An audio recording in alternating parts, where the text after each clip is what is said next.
Information is the most valuable currency in the world. It is worth more than gold. It is worth more than oil. If you know your boss is planning layoffs, you can protect your income. If you know your partner is hiding a debt, you can protect your future. If you know your competitor's rock-bottom price, you can win the war. But extracting the truth is difficult.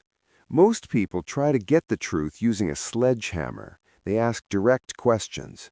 Did you do it? Why are you late? What are you hiding? This is a fatal mistake. A direct question is an act of aggression. It triggers the defense mechanism. The moment you ask why, the other person's brain builds a wall. They prepare a lie. They prepare a defense. To get the truth, you must be subtle. You must use the black box method. You do not break the door down. You convince them to open it from the inside. You make them believe that telling you the secret was their idea. In this video, we will teach you the interrogation tactics used by the FBI, the Mossad, and elite social engineers. We will master mirroring to induce a trance state. We will use the accusation audit to diffuse paranoia. And we will learn why getting someone to say no is more powerful than getting them to say yes. Welcome to Umbra Decode. Listen closely. The first tool in the black box is mirroring. This is not just body language, it is verbal mimicry. Chris Voss, the former lead international kidnapping negotiator for the FBI, calls this the foundation of all influence. Biological evolution has wired us to fear what is different and trust what is the same. When you mirror someone, you trigger their mirror neurons. You signal, I am you. The technique is simple, but the effect is devastating. The effect is simply to get the other person to elaborate, which usually just means devolving into a rant about everything they find annoying. Notice what happened. You did not ask a single question. You simply reflected their reality back to them. Psychologically, this creates a connection loop. It signals, I heard you. It signals, please continue. Because nature abhors a vacuum, the target feels a compulsion to explain themselves. They elaborate. And in the elaboration, they reveal the truth they meant to hide. People love to be heard. Give them a mirror, and they will show you everything. Emotions are the walls that guard the truth. Fear, anger, and suspicion block the flow of information. To dismantle the bomb, you must use tactical empathy. This is not sympathy. You don't have to agree with them. You don't have to like them. You just have to identify their emotion and vocalize it. This is called labeling. The formula is rigid. Do not say, I think you are angry. That is an accusation. Say, it seems like you're upset. It sounds like you're worried about the deadline. It looks like you don't trust me. Neuroscience shows that when you label a negative emotion, the activity in the amygdala decreases. You are dragging the monster out from under the bed. Once the emotion is named, it loses its power. If you say, it seems like you're afraid I'm going to rip you off, the target will often say, no, it's not that, it's just that I've been burned before. Bingo. Labeling triggers the correction instinct. People want to correct you, and to correct you, they must tell you the truth. But what if the other person hates you? What if they're already suspicious? You must use the accusation audit. This is an advanced technique where you list every terrible thing the other person is thinking about you before they can say it. You take the wind out of their sails. Sorry I'm late. Traffic was bad. I know I look terrible right now. I know I look like I don't care about this project, and I look like I'm wasting your time. What can the boss say? You already said it. You stole his thunder. By articulating the worst-case scenario, you force his empathy to kick in.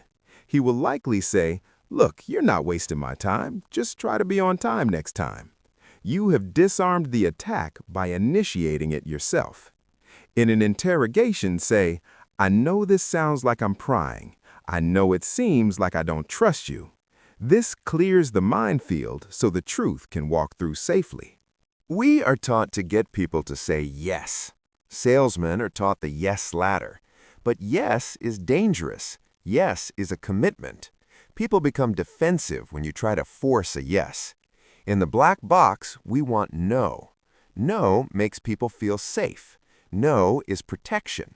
When you say no, you feel in control. Do not ask, "Do you have a minute to talk?" This forces a yes. They feel trapped.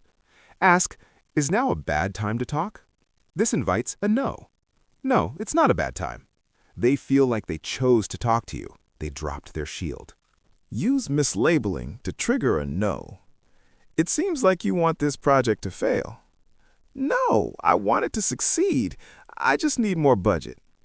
They gave you the truth, they need budget, because they felt safe correcting you with a no.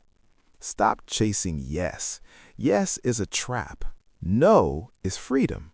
The amateur asks why. The master asks how. Why is an accusatory word. Why did you do that? Sounds like a judgment. The target will immediately defend their actions. To bypass the defense, you must use calibrated questions. These are open-ended questions that start with what or how. Instead of saying, "Why won't you agree to this deal?" say, "What is it about this deal that doesn't work for you?" Instead of saying, "Why did you lie?" say, "How am I supposed to believe that?" The ultimate calibrated question is, how am I supposed to do that? When someone makes an unreasonable demand, simply look at them and ask this. It forces them to solve your problem. They have to stop attacking you and start thinking about your perspective. This is forced empathy. You are breaking into their brain and using their own processing power to help you. Finally, the delivery mechanism. You must master the late-night FM DJ voice. When we are nervous, our voice goes up. We talk fast. This signals uncertainty. Drop your voice an octave. Slow down. Speak calmly and clearly. This signals, "I am in control. You are safe." It induces a hypnotic state in the listener. And then, use silence. After you ask a calibrated question or after you use a mirror, shut your mouth. The average person cannot handle more than 4 seconds of silence. It feels like social death. They will rush to fill the void. They will start talking just to stop the pain of the silence. This is where the data dump happens. "I didn't take the money. I borrowed some, but I was going to put it back." Gotcha. The black box method is not about force, it is about flow. You are not a hammer, you are water. You flow around their defenses, you reflect their words, you label their fears, and you wait in the silence. Eventually, they will give you the keys. To master the unseen language, subscribe to Umbra Decode. The truth is always there. You just have to listen.